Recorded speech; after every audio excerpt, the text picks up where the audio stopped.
Hey, unstoppable friend. You're listening to the Burn Stress, Lose Weight podcast. I'm your host, Dr. Priyanka Venugopal, a physician turned stress and weight loss coach for professional working moms and the founder of the Burn Stress, Lose Weight, Feel Unstoppable small group coaching program. This podcast is going to inspire change at the root for you on and off the scale. I've lost a little over 60 pounds while being a busy physician mom with 2 young kids and an unpredictable schedule. And along my journey, which was full of many imperfect moments, I have learned how to skip past the fads and the gimmicks. I am on this mission now to share with you how you can have real strategy and mindset skills to really have more of the life you want that you have worked so hard for. Let's get into it. Welcome back to the stress type mini-series we're having here on the podcast.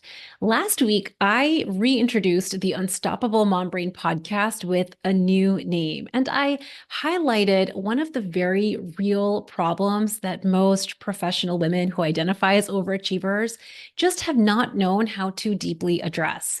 You know that stress gets in the way, and we know this because we can look at our results both on and off the scale. You'll get that plan from your nutritionist or maybe your personal trainer. You get into a fight with your husband, you get a call from your principal about your kid. Maybe your boss or a colleague sets an unrealistic, crazy deadline for a work project. Maybe your mother-in-law says something offhandedly that you felt hurt about, or you're so used to being a productive overachiever that you're simply feeling bored and you find yourself feeling really restless. You name it, but as a professional woman, you're living in a soup of sticky, challenging moments. And if you take a look back at the last 1 year of your life challenges with a fine-tooth comb, with the investigator's heart, which is truly objective and blame-free, you will find that every single off-plan moment that you did not do what you said you were going to do in terms of how you eat, how you're showing up with your weight loss goal is always because of an emotion. Every single time that you ate past satiety, that you snacked, nibbled, licked, and tasted when you said you wouldn't, anytime that you ate when your gut wasn't hungry and your body did not need nutrition, was simply because you were taking a break from a real life stress. This is what is inspiring this entire series on the podcast, the 4 different stress types and how your brain as a human is naturally wired into these stress types. What we want to uncover in this series is that stress is actually normal. Stress is actually in small doses healthy. It's what gets you out of bed in the morning. It keeps you safe when you're driving to work. It keeps you aware of real life dangers. It gets you paying your bills on time. What we want to uncover on this podcast and in this series that we're doing, this 4-part series, is how we have allowed certain stresses to go unchecked in a way that has created some maladaptive habits that's sabotaging our weight loss goals. If you didn't listen to last week's episode, I strongly encourage you to pause this episode and actually go back and start there so that you start right at the very beginning. There are 4 major stress types that I'm going to be covering on the podcast in this 4-part series. And all 4 of these stress types, whether you identify as one or maybe a little bit of all, we're going to uncover and really get to the bottom of how each of these stress types is specifically impacting your results on and off the scale. You might identify more with one of these stress types than others, or you might find in different phases of your life, you identified with one and then you started to shift into another. But what I have found in my experience is that women usually have all 4 of these stress types playing in their life in little and big ways. Our goal today and over the next 4 weeks is simply to become aware of your personal patterns, your habits that are driving you to show up the way that you're showing up, that's creating your results on and off the scale, is going to be something that you're going to feel so much more in control over when you understand where your behaviors are actually coming from. Just being aware of your habits and how you're showing up, the actions that you're taking in regards to your weight loss goal, your body goal, your life goal, is going to start to create a custom roadmap for you. When you understand why you do what you do, you get to have this roadmap that will help walk you out of changing those actual patterns. Today, we're kicking off the series with the escapist stress type. So if you listened to last week's episode, I shared that there are 4 different stress types that are driving snacking, nibbling, eating, going off plan. And this applies to not just weight loss. This will apply to any and every goal you have in the workplace, in your personal life, in your relationships. What we're talking about on this podcast is how these 4 stress types are impacting your body goals. And today we want to dive into the escapist. When we think about the 4 different stress types, which is fight, flight, freeze, and fawn, we want to first start with understanding that these 4 stress types are hardwired into your primitive brain as a survival mechanism. So we have to start there. We have to first validate and normalize that stress types are normal. If you see a lion or a bear outside of your cave and your brain is not triggered to run away, we know that your survival would be threatened, right? So we have to really first start with validating and normalizing that flight, or what I'm calling the escapist, is a very, very, very natural and normal tendency if you are someone that identifies with that pattern. And to describe this stress type in a lot more detail, I want you to feel like you can wrap your arms around the concept today. We're going to be using the think, feel, act cycle. This is a framework that has literally been told, forever. It is hundreds of years old in cultures from all around the world in a way to actually describe our behavior. It's in cognitive behavioral therapy. And basically, the premise of the think, feel, act cycle is that your feelings don't just happen. Your actions don't just happen in a vacuum. They happen in response to a thought, belief, or perspective that you generate in your mind. Most of the time, these thoughts and beliefs are just happening in autopilot. Thousands and thousands of thoughts per day. And if you identify as a professional overachiever, you likely have more than your fair share of thousands of these thoughts, but they are happening in the subconscious parts of your mind. The unfortunate reality is that most high achievers actually try to change their habits by just focusing on their actions. But if this worked, this would have worked, right? So an example of this is you might tell yourself, I'm not going to snack after dinner, right? We're focusing purely on the action of snacking after dinner.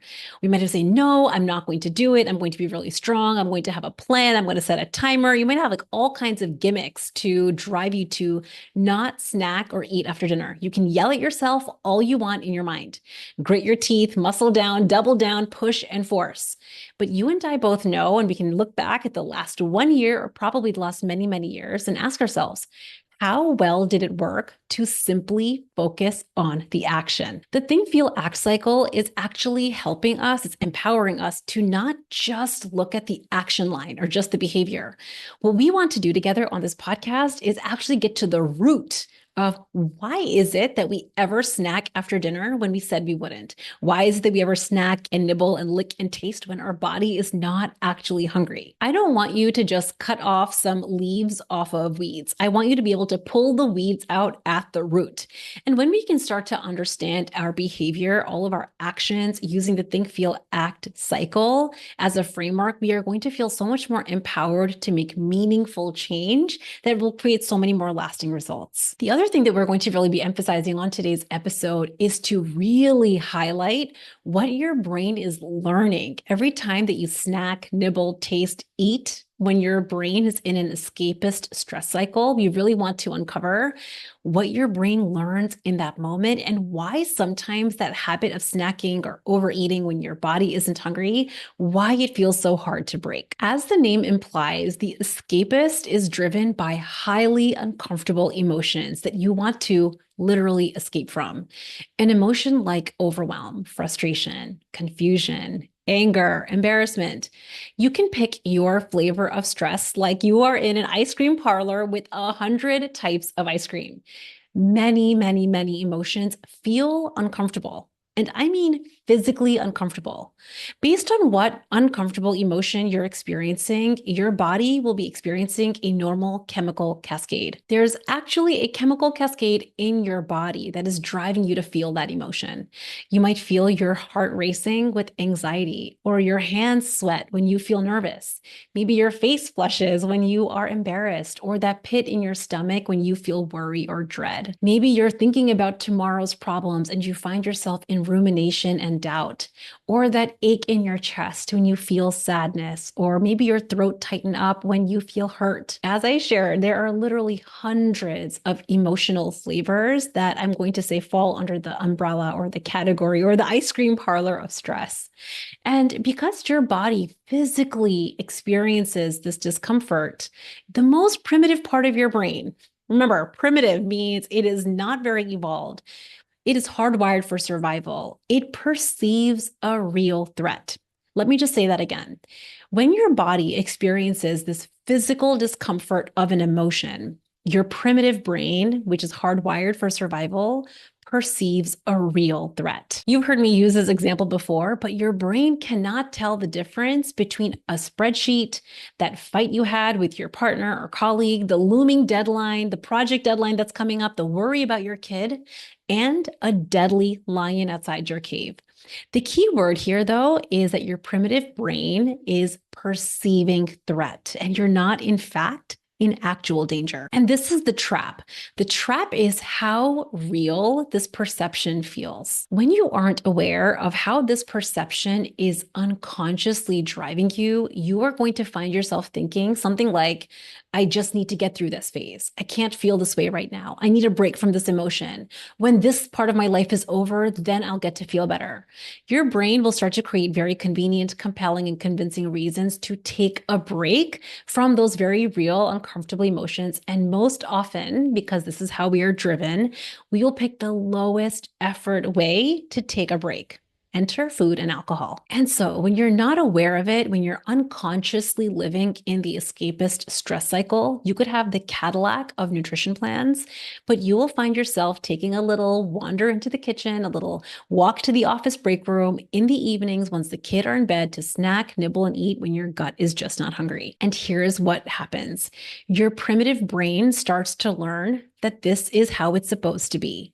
Every time that you eat as a break or as an escape from your flavor of life stress, your primitive brain gets hardwired because your actions speak louder than your words. What you do every time your body is experiencing an uncomfortable emotion is teaching your primitive brain a lesson.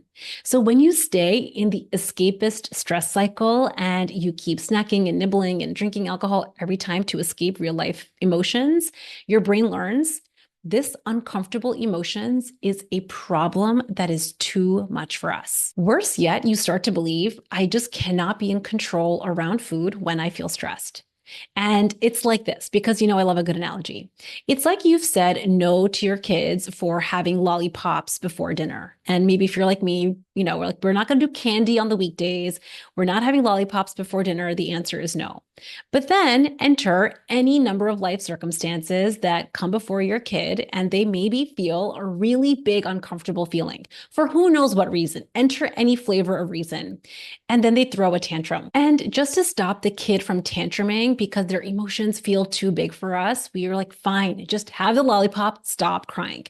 Here's what the kid learns. The kid learns that the rules don't apply when I'm having a big, uncomfortable feeling because our actions speak louder than our words. When I say that my actions speak louder than my words, my kid is not learning any lessons from me because I said no. What they're actually learning is she's saying no to the lollipop, but what she means is yes when I cry, when I have a tantrum. This is obviously just a really exaggerated example, but it's to highlight the fact that our primitive brain, and this is all of us, right? This is not just our children, this is our adult brain, is learning lessons. And the lessons we are learning are driven by actions. Any actions we take is teaching our brain a lesson. So if you've lost trust with yourself because maybe you have had a plan for however many Monday mornings of the past and you haven't consistently executed or followed through on them, this is exactly why. The reason that you might have a lack of trust with yourself in following through on the plan is simply because your brain has learned from your behavior that you're not going to follow through. But the best news, and really what I want to encourage on this podcast, is for you to know that this is completely changeable. So let's get into the escapist stress type and break down what's actually happening using the think, feel, act cycle and how over the past many years, we have simply learned that we need to escape certain emotions. I think about busy, high achieving working moms with work life and mom life. You might have had the thought after a really busy day, after a really busy week, after a really busy season of your life, I just need a break. Can we just take a second? How many of us have thought that? If you're driving, you can just like give a vehement nod. I know that for me, I'm raising my hand. I have absolutely thought so many times, I need a break. Now, let's just use that thought, that sentence that we tell ourselves as our example. Maybe you've had a really long workday. You've dealt with some tough conversations in the workplace with a colleague or boss.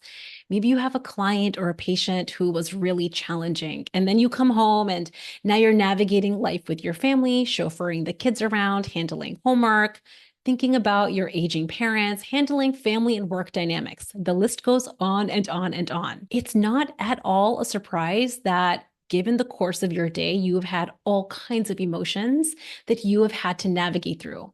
And at a very subconscious level, which means you're not actively aware of it until this episode, you will have the thought, I need a break. And when you think that sentence in your mind, I need a break, here's what happens. Two neurons in your brain fire.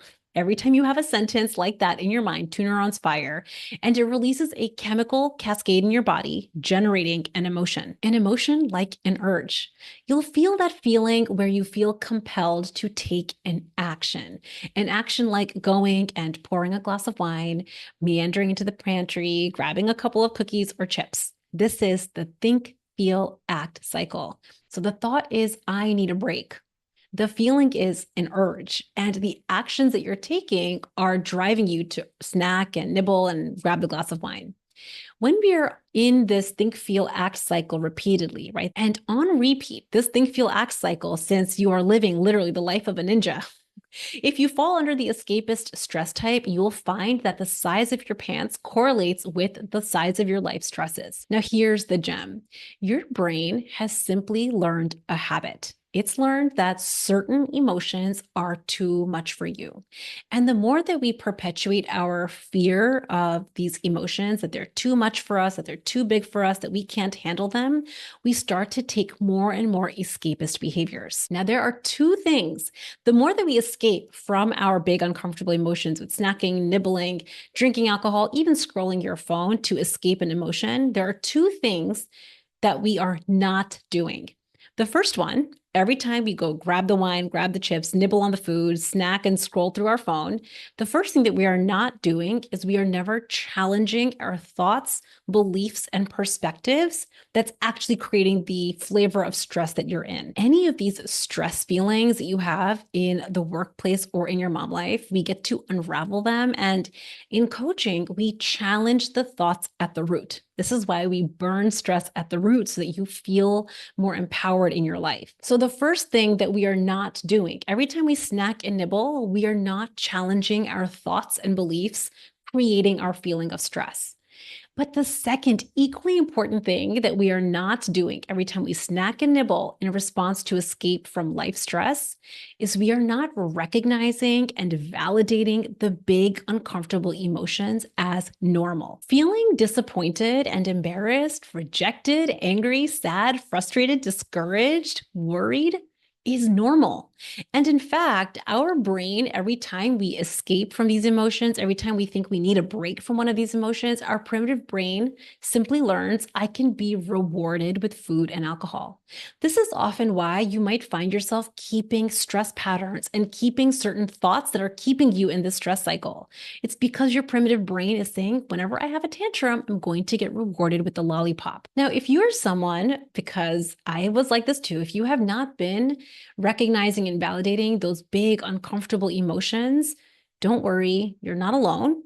Big reason for this is that we are literally not taught this skill. I can remember so many memories from my youngest years where I would come home, maybe feeling alone, like I had no friends, or disappointed in my grades, or worried about trying out for some sports team, or getting into college or medical school, maybe embarrassed about something around, somebody not showing up to my party or not getting invited to something. I would have a big uncomfortable emotion. And as a young person, the solution that I learned that I think many of us learn is just try harder. Just do more, be funnier, work smarter, study harder. So we learn that the solution is to just try harder. But the truth is, being a human, especially a professional mom with some overachieving tendencies, that is just not reality. It's messy being human. It's messy. Listen, going into the ice cream shop and having flavors of frustration and overwhelm and worry is messy. And if you're anything like me, I love to feel in control. I love to feel confident and certainty and I love to feel those really positive, good feelings. Motivation, I love motivation.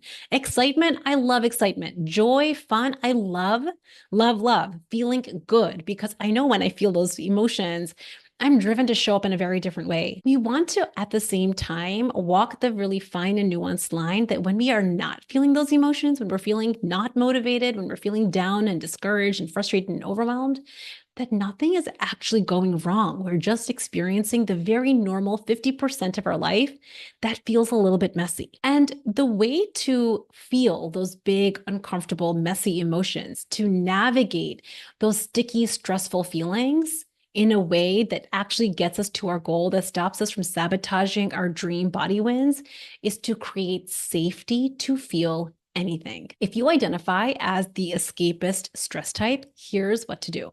I'm going to call this A, B, C, D. I'm going to get into what each of these letters mean, but I want you to imagine it like you're walking across a bridge. We want to walk you from experiencing a big, uncomfortable emotion that you're feeling that has driven you to escape. And instead of escaping, we're going to do something different where you can walk to the other side without escaping, walk yourself through the experience so you stop sabotaging your goals on and off the scale. A is awareness.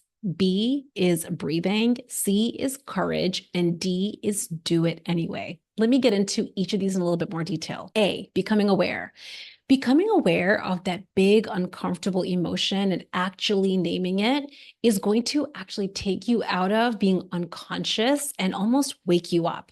Research has shown that simply naming your emotion and identifying it in real time decreases stress signals in your amygdala, which is the part of your brain that's responsible for fear, for anger, for a lot of your emotions. Just naming your emotion in real time will take you out of that unconscious way of being, that autopilot mode, and it will wake you up. It's going to make you conscious and put you into manual. The next step in the bridge is B for breathe. I'm using breathe because I simply want to encourage you and invite you to take a pause. It can be any grounding action that pauses you from taking action. We want to introduce a space between you feeling your flavor of life stress to automatically, in autopilot mode, meandering the pantry, grabbing the glass of wine, snacking and nibbling on food. So instead of you feel stress, you go grab the bag of chips, now we want to remember A, this is stress. We're going to name it, become aware. This is me feeling stress. And B, take a pause, take a beat, take a breath, take a few. Maybe go for a walk outside, look outside, be with nature for just a few moments and introduce a pause so that you have some space before you take action. C is courage. This is the one that is literally going to game change everything for you on and off the scale. I want to invite you to practice feeling courage. When you are facing fear or worry or frustration, you have to actually show yourself that you're not in real danger, that you're safe, that this is just an emotion. And we can practice feeling courage to allow ourselves to feel and face those emotions. And then D, do it anyway. When I say do it anyway, I mean, put in the reps, do your plan. If you decided in advance, I'm not going to snack and nibble and graze between my meals. I'm not going to snack, nibble, and graze after dinner. Follow your plan like you said you would. When you've done parts A, B, and C, when you have become aware of your emotions, when you have introduced a pause with breathing, when you're catching that feeling of courage for yourself, you will now realize that there is no emergency that's driving you to the bag of chips or to the glass of alcohol. You can actually pause and recognize you're safe, you're okay, nothing is going wrong. You can stick to your plan without snacking, nibbling, and grazing. The key with being able to do D, this is how you're able to follow through on your plan without willpowering and muscling down and grinding your teeth is because you have done steps A, B, and C. So all four of these work together for you to walk yourself through a big, uncomfortable emotion to create safety that you don't have to escape these big feelings anymore. And in fact, you're safe to allow them and take your actions and follow through anyway. So in summary, thinking that you need a break every time you feel a big, uncomfortable emotion has created some unintentional outcomes. It has taught us that big, uncomfortable emotions are too big to handle. And we've never challenged the thoughts, beliefs, and perspectives that are creating those stress cycles to begin with. When we stay in the escapist stress type, instead of feeling more resilient, we end up feeling less in control. And on and on and on, the cycle continues. You'll notice that it doesn't matter whether you have that amazing plan from your nutritionist or the amazing plan from your personal trainer or whatever you downloaded off the internet. That plan will collect dust in a drawer if we are escaping big, uncomfortable emotions. And I want to place a caveat here. When I say big, uncomfortable emotions, sometimes you might simply be escaping boredom. So by big and uncomfortable, it doesn't have to be deep and, really intense, like an emotion like grief or anger. It could be something really small. Maybe you just hate feeling bored and you get restless and you want to escape that feeling as well. The solution to the escapist stress cycle is the ABCD bridge. Become aware in real time, catch it and name the emotion that you're experiencing. Breathe, introduce a pause. C, practice feeling courage. Show yourself that you're safe, that you're a badass that has literally figured out everything up until now in your life. You can figure this one out too. And D, stick with your plan, do it anyway. Your brain is constantly learning from the actions that you're taking. And it is also, as we have uncovered on this episode, learning from your inactions. It has learned everything up until this point, which means it is also possible to retrain your brain with new behavior. And the best news is that you can do this without doubling down and gritting your teeth and muscling through your plan. If you enjoyed today's episode and if you are resonating with the escapist stress type, then I want to hear from you. Drop me a message over on Instagram at Burn Stress Lose Weight or send me an email, info@theunstoppablemombrain.com, and share with me if you identify as the escapist stress type. And then tell me in 2 or 3 sentences if you practiced the ABCD bridge instead of escaping the stress that you're feeling, your ice cream flavor of stress. If you stopped escaping from it and you practice the ABCD bridge, I want to hear from you. What would be the impact for you on the scale? I hope you all loved today's episode, and I will see you next week where we talk about the fight stress type, or what I like to call the advocate. If you have ever felt a little righteous, a little entitled, you have those I deserve it thoughts, like I'm working so hard and I deserve, enter your flavor of food and alcohol, you're going to want to tune into next week's episode.